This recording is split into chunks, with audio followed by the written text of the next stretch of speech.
این فیلم رو ما داریم میگیریم برای اینکه 5 سال دیگه بگیم که امامش از اینجا شروع کرد.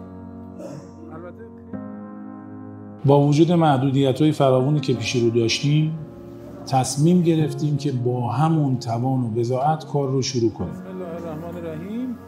در حال چاپ کتیبه‌های مربوط به شهادت. حتی پول کافی برای راه اندازی یک وبسایت ساده رو نداشتیم و با قرض گرفتن 28,000 تومان از یکی از دوستامون در تاریخ 8/8/88 یک دامنه و یک هاست خریداری کردیم و استارت اولیه امام هشت رو با نام امام هشتم زدیم.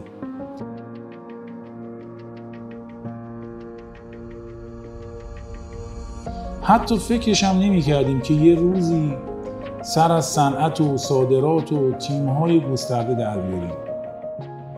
پارچه اول پارچه ما مشتری اینجوری میاره برای ببینید 3 تا رو. ولی چیزی که مشخص بود این بود که قرار یک کار بزرگ رو انجام بدیم. کاری که هیچ اطلاعی از چند و چون و آینده اون کار نداشتیم. 2 ماه پیش اولین پارچه که اومد یه موتور بود که عکسش رو براتون میذارم. 3 تا طاقه 40 متری ساتن آورده بود. الان با خاور ببینید 24,000 متر کاغذ 3,000 متر.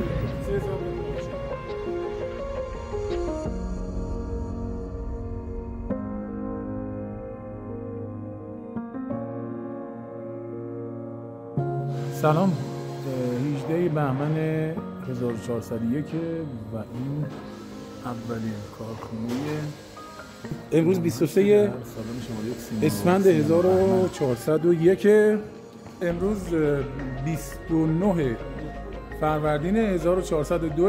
این فیلم ها در سریال امام هشته داشتیم امروز بررسی میکردیم که سال گذشته ما تو محرم تو دفترمون جا نداشتیم رو زمین بشینیم پر پرچم، ولی امسال دفترمون خیلی شیک و مرتب خواهد بود.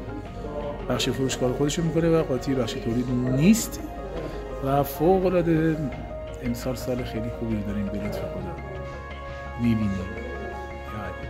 در حال چاپ یه پرچم ساتن هستیم برای یکی از مشتریای کشورهای عربیمون. این بار بصره هست که هنوز ارسال نشده. یاد شعر عطار میفتم که میگفت تو پای به ره در نه و از هیچ مپرس، خود راه بگویدت که چون باید رفت. با دست خالی ولی دلی پر از امید و توکل شروع شد.